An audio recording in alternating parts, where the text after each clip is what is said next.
सो hello दोस्तों, welcome to my YouTube channel. दोस्तों मैं सोनू सर आपके सामने दोबारा हाजिर हूँ एक नए और ज़बरदस्त कंटेंट के साथ में। दोस्तों मैं आशा करता हूँ कि आपने अपने ग्रामर के जो तैयारी है वो बहुत अच्छे से कर ली होगी, आपने अपने ग्रामर का प्रॉपर रिवीजन कर लिया होगा। अब मेरे वीडियोज़ में आप जो भी ग्रामर आपने रिवाइज़ किया है, जहाँ से भी पढ़ा है, जो भी पढ़ा है अच्छा ही पढ़ा है, गलत नहीं पढ़ा हुआ। अब उसको टेस्ट करने का टाइम है, जो भी आपने पढ़ा है।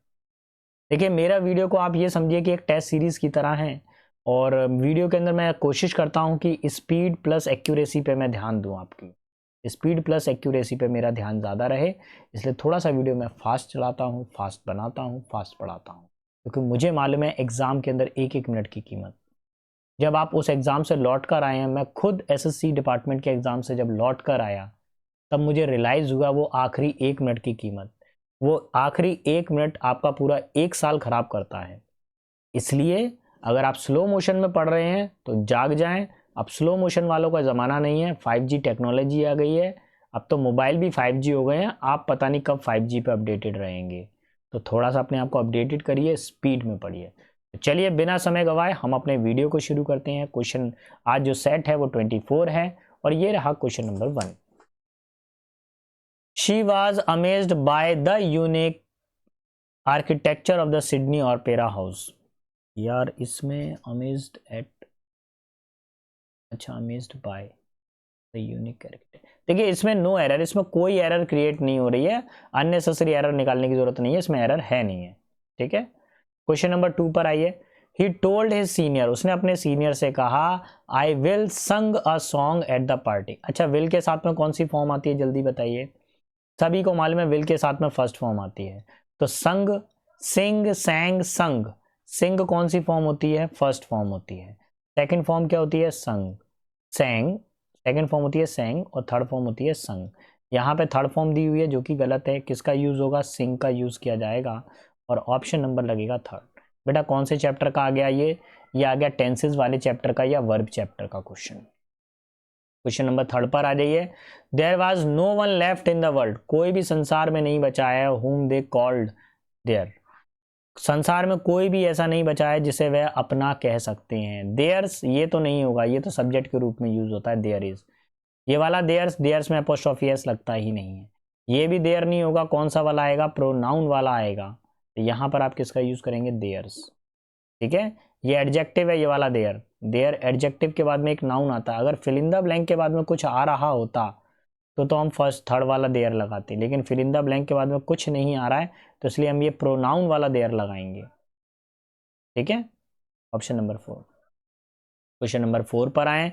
बेटा सिनोनिम आपको बताना है, सेम मीनिंग आपको बताना है।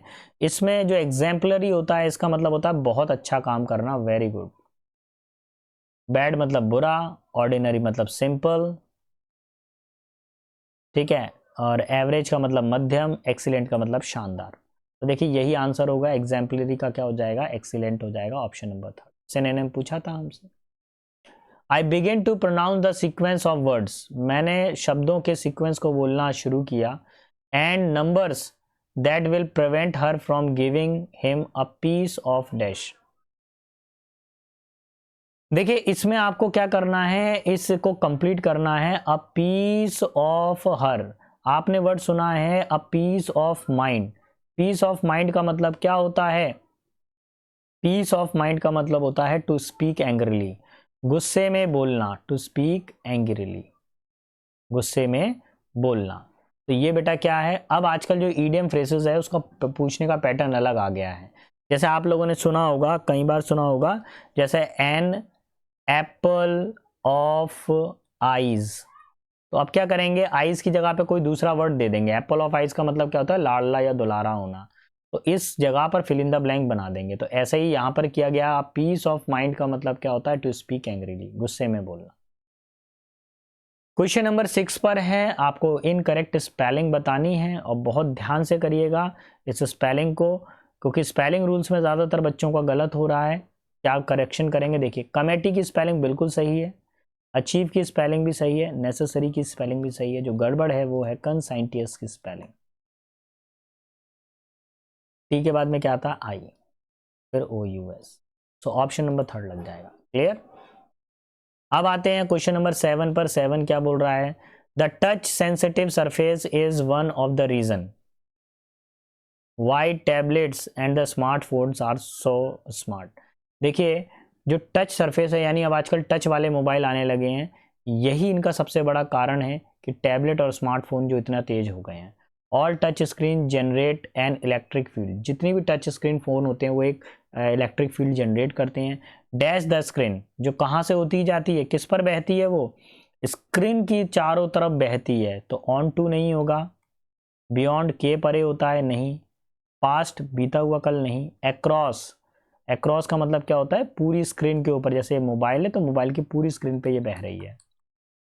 Your finger interferes with the field, और आपकी जो उंगली होती है वो जैसे ही दबाते हैं तो इसके बीच में वो इंटरफेयर करती है।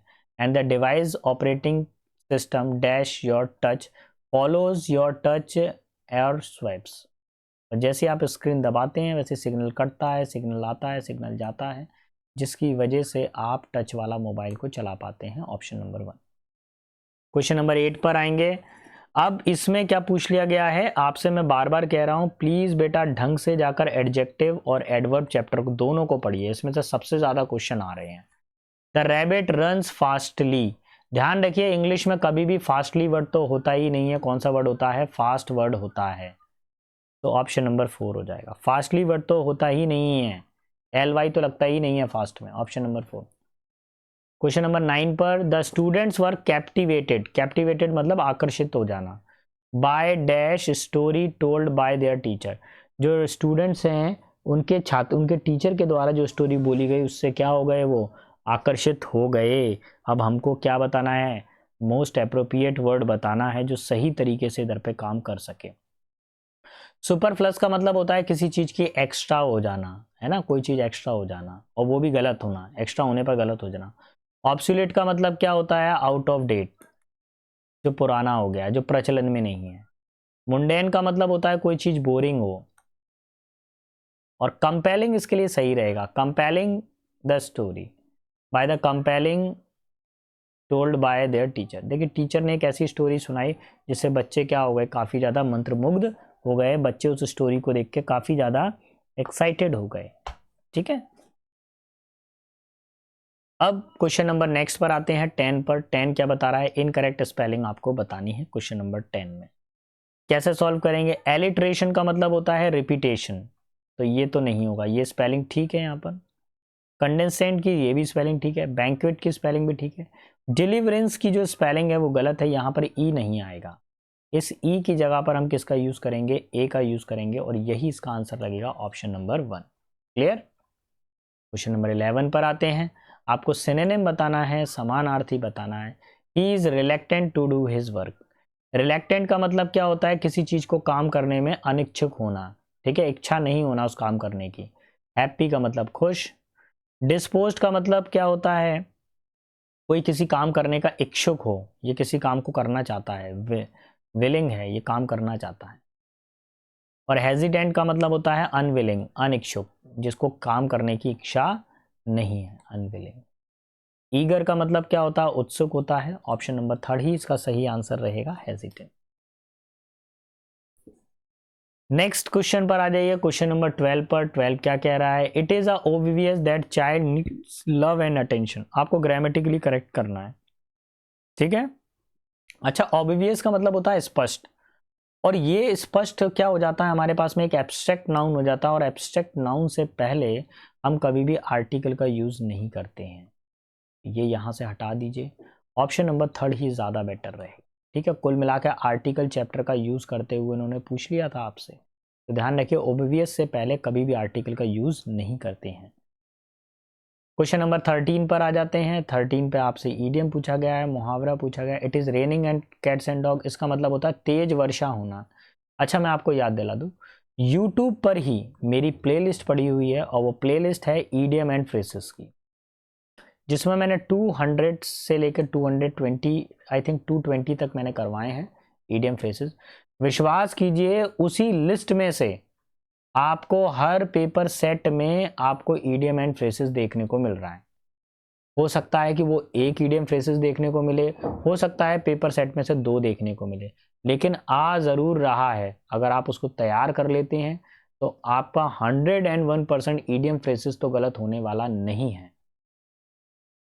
It is raining very heavily, यही आंसर हो जाएगा, तेज वर्षा होना या मूसलाधार वर्षा होना। ठीक है, नेक्स्ट क्वेश्चन पर आते हैं, क्वेश्चन नंबर 14 पर। Select the most appropriate antonym, आपको एंटेनिम बताना है, गलत जो एंटेनिम बताना है। Ritesh remarked honesty is the best virtue, virtue का मतलब क्या होता है? अच्छाई, गुड डीड, अच्छे कर्म जो होते हैं वो वर्च्यू कहलाते हैं। प्रोबिटी का मतलब क्या होता है? ऑनेस्टी, ईमानदारी। फिर है रेक्टिट्यूड, रेक्टिट्यूड का मतलब भी ऑनेस्टी होता है। इंटीग्रिटी, इंटीग्रिटी का मतलब भी ऑनेस्टी होता है। विक्टनेस का मतलब क्या होता है? जो व्यक्ति क्या ऑनेस्ट नहीं हो, जो खराब हो, जो गलत काम करता हो, क्रूअल हो, है ना, जो इल फीलिंग वाला रखता हो, इल या इविल टाइप का पर्सन हो। तो ऑप्शन नंबर 4 हो जाएगा। क्वेश्चन नंबर नेक्स्ट 16 पर आते हैं। आपको मोस्ट अप्रोप्रिएट मीनिंग बताना है। मोस्ट अप्रोप्रिएट मीनिंग का मतलब होता है कि आपको सेम मीनिंग बताना है, सिनोनिम्स आपको बताना है। तो देखिए, इम्प्रॉपेबल, इम्प्रॉपेबल का मतलब क्या होता है? जो प्रैक्टिकल ना हो, जो कैसा नहीं हो, जो प्रैक्टिकल नहीं हो, जिसकी होने की संभावना कम हो। प्लॉसिबल, जो संभावना है। इम्प्लॉसिबल, जिसकी होने की संभावना नहीं हो। तो यही इसका आंसर है, ऑप्शन नंबर 2। प्रैक्टिकल जो हो सकता है व्यवहारिक, और टेनेबल भी। ठीक है, क्वेश्चन नंबर 16 पर आइए। 16 में क्या दिया हुआ है? Maria was unhappy because she terribly performed in the examination conduct last month. देखिए, मारिया बहुत ज़्यादा दुखी है कि उसने बहुत ही खराब प्रदर्शन किया जो लास्ट मंथ उसकी परीक्षा हुई थी। तो देखिए, यहाँ पर एडवर्ब को लेकर एरर है, ये एडवर्ब ऑफ मैनर है। एडवर्ब ऑफ मैनर हमेशा वर्ब के बाद में आता है, तो यहाँ से टेरिबली को मैं हटा दूंगा। कहाँ पे रखूंगा? परफॉर्म्ड के जस्ट बाद में मैं टेरिबली को रख दूंगा। अब मेरा आंसर सही हो जाएगा। ये वर्ब है, और वर्ब के तुरंत बाद में क्या आता है? एडवर्ब का यूज किया जाता है। तो ये आपका आंसर रहेगा, ऑप्शन नंबर 4। ठीक है, क्वेश्चन नंबर 17 पर आइए। आपको वन वर्ड सब्स्टिट्यूशन बताना है। A room in hospital used especially for sun bathing and therapeutics exposure to the light। देखिए, एक ऐसा रूम हॉस्पिटल के अंदर जिसको सन बाथ के रूप में यूज़ किया जाता है, या थेरापेटिक एक्सपोजर यानी मेडिसिनल रूप में उसको यूज़ किया जाता है। जैसे सन बाथ लेते हैं ना लोग, धूप लेते हैं। अब देखिए, विटामिन डी की ज़रूरत है हमको, अब सर्दियाँ आ गई तो विटामिन डी चाहिए, तो हम कहाँ बैठ जाते हैं? धूप में बैठ जाते हैं। विटामिन डी से क्या होती हैं? हड्डियाँ मजबूत होती हैं हमारी। तो सैनिटोरियम क्या होता है? सैनिटोरियम क्या होता है? ये भी एक हॉस्पिटल होता है। ये कैसा होता है? असाइलम होता है। लेकिन इसमें क्या होता है कि जैसे आपने देखा है, टीबी के जो मरीज होते हैं, उन मरीजों को लंबे समय तक मेडिकल ट्रीटमेंट की ज़रूरत पड़ती है, तो उनको सैनिटोरियम में रखा जाता है, जबकि हॉस्पिटल में कम समय के लिए ज़रूरत पड़ती है। अच्छा, पोडियम क्या होता है? आपने देखा होगा, आपकी क्लासरूम के अंदर सर एक डेस्क के ऊपर खड़े होके आपको पढ़ा रहे होते हैं, है ना? डेस्क के ऊपर पढ़ाते हैं ना, डेस्क सामने रखा रहता है, पढ़ाते हैं, उसको पोडियम बोला जाता है। प्लानिटेरियम का मतलब क्या होता है? प्लानिटेरियम का मतलब होता है अ थिएटर ऑफ स्टार्स। क्या बोल सकते हैं? अ थिएटर ऑफ स्टार्स, यानी ऐसा थिएटर जिसके अंदर सितारों के दर्शन होते हों। और सोलेरियम का मतलब क्या होता है? जहां से हम सूरज के दर्शन कर सकें। सो ऑप्शन नंबर 2। क्वेश्चन नंबर 18 पर आएंगे। बेटा, जो अंडरलाइन किया गया पार्ट है उसमें आपको एरर ढूंढनी है। देखिए, मैं बार बार कह रहा हूं, प्लीज बेटा आपसे मेरी रिक्वेस्ट है, एडजेक्टिव चैप्टर में एक डिग्री चैप्टर आता है, डिग्री चैप्टर को 100% पढ़ लीजिए, उसमें से क्वेश्चन आ ही रहा है। मैं क्या बोलूं, अब सेट नंबर 24 तक मैं पहुंच गया हूं। 24 सेट में मैंने एक ही चीज नोटिस की है, कम से कम 2 क्वेश्चन या 3 क्वेश्चन डिग्री चैप्टर के ही आ रहे हैं। अगर आप इस साल एमटीएस में नौकरी चाहते हैं तो उसको तैयार कर लेना, इसको अच्छे से पढ़िए, सिलेक्शन ज़रूर होगा। ध्यान से देखिएगा, वेरी के साथ में हमेशा पॉजिटिव डिग्री आती है। कौन सी डिग्री आती है? पॉजिटिव डिग्री आती है।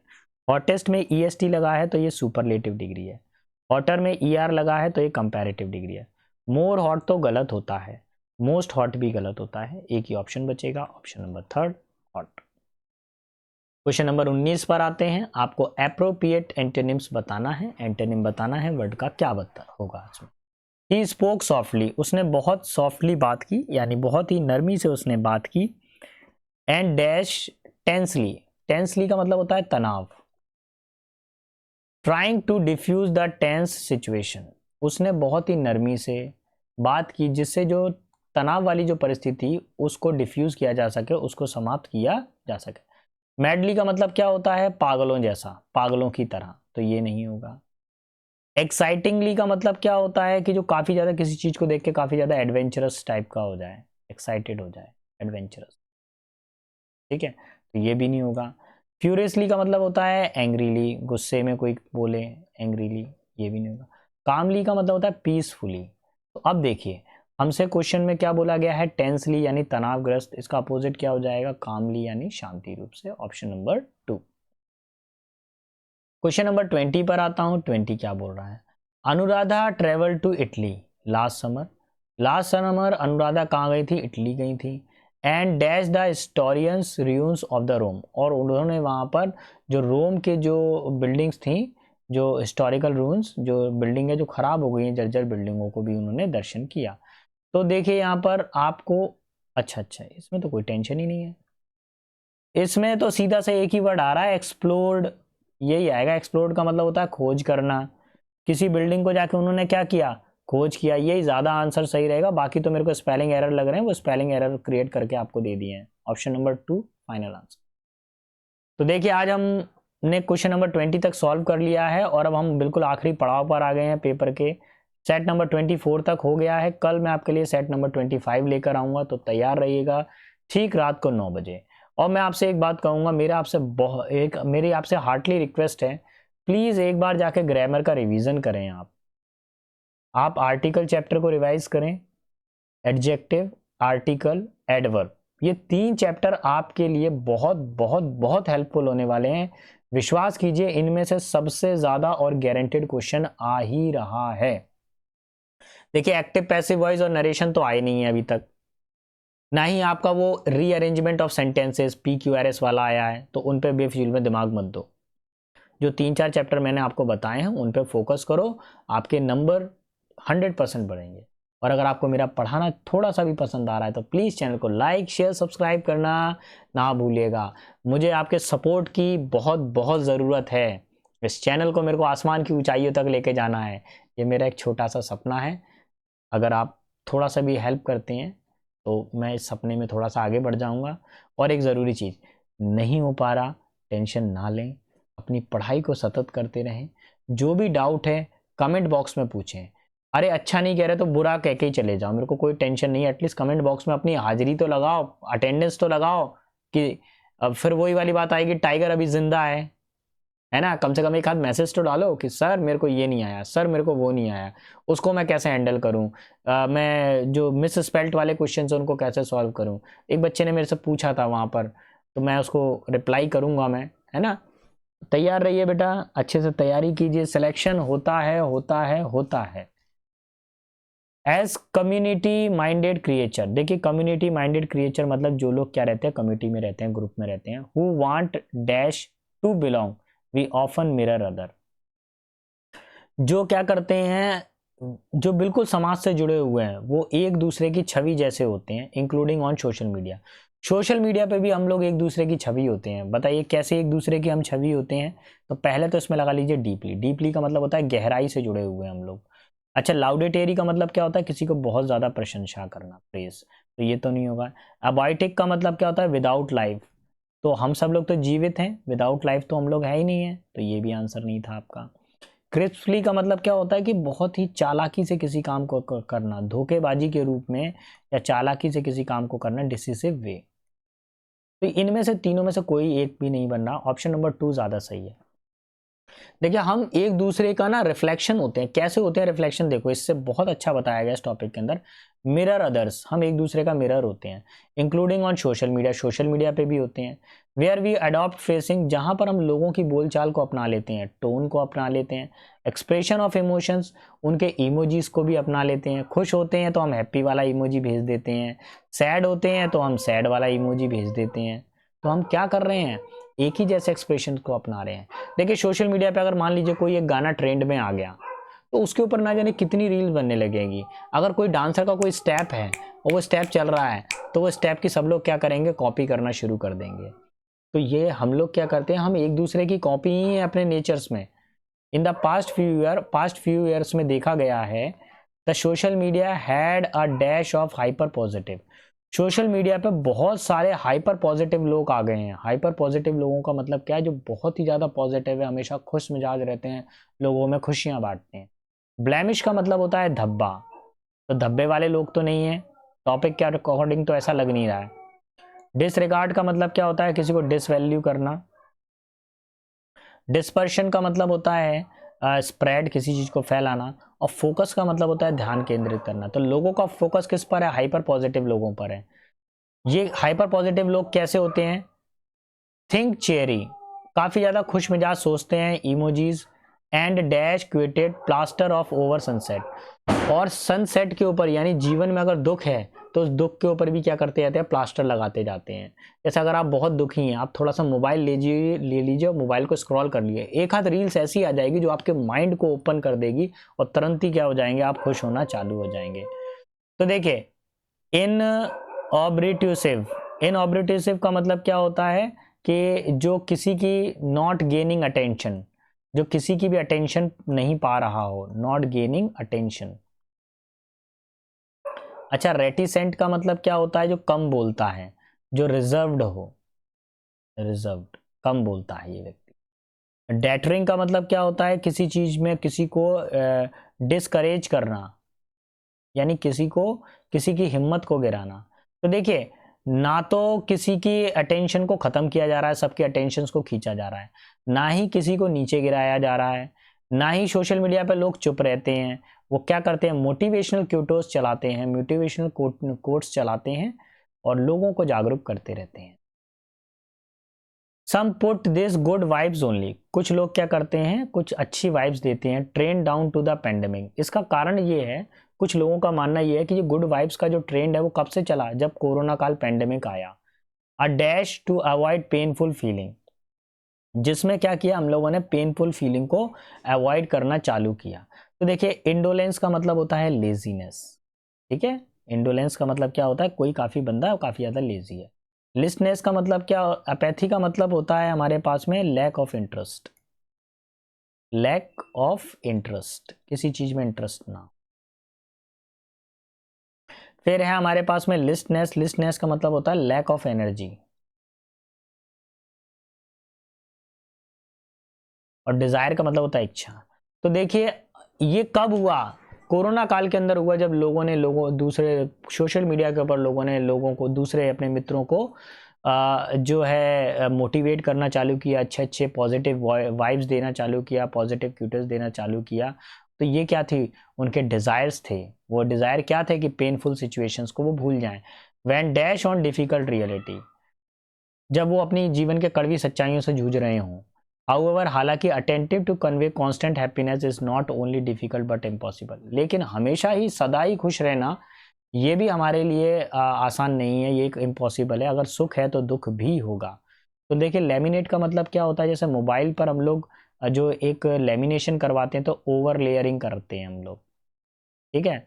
कोलाब्रेशन का मतलब क्या होता है, वर्क ज्वाइंटली, एक साथ काम करना, जैसे कंपनी में कोलाब्रेशन हो जाता है वर्क ज्वाइंटली। स्टैग्नेशन का मतलब होता है किसी जगह पर रुक जाना, सीज हो जाना। और रेमिनेटिंग का मतलब होता है थिंक डीपली। तो देखिए हमको क्या करना चाहिए, हमको डीपली थिंक करना चाहिए और प्रॉब्लम्स का समाधान ढूंढना चाहिए। सो ऑप्शन नंबर 2 हमारा फाइनल आंसर हो जाए, ठीक है। आई होप दोस्तों मेरा पढ़ाना आपको पसंद आया होगा। पढ़ाना अगर पसंद आया है तो प्लीज़ चैनल को लाइक शेयर सब्सक्राइब करना ना भूलिएगा। मैं सोनू सर मिलता हूं आपसे नेक्स्ट वीडियो में कुछ इसी तरह के और ज़बरदस्त कंटेंट के साथ में। तब तक के लिए सारे बच्चों को बेस्ट ऑफ लक। जय हिंद, जय भारत।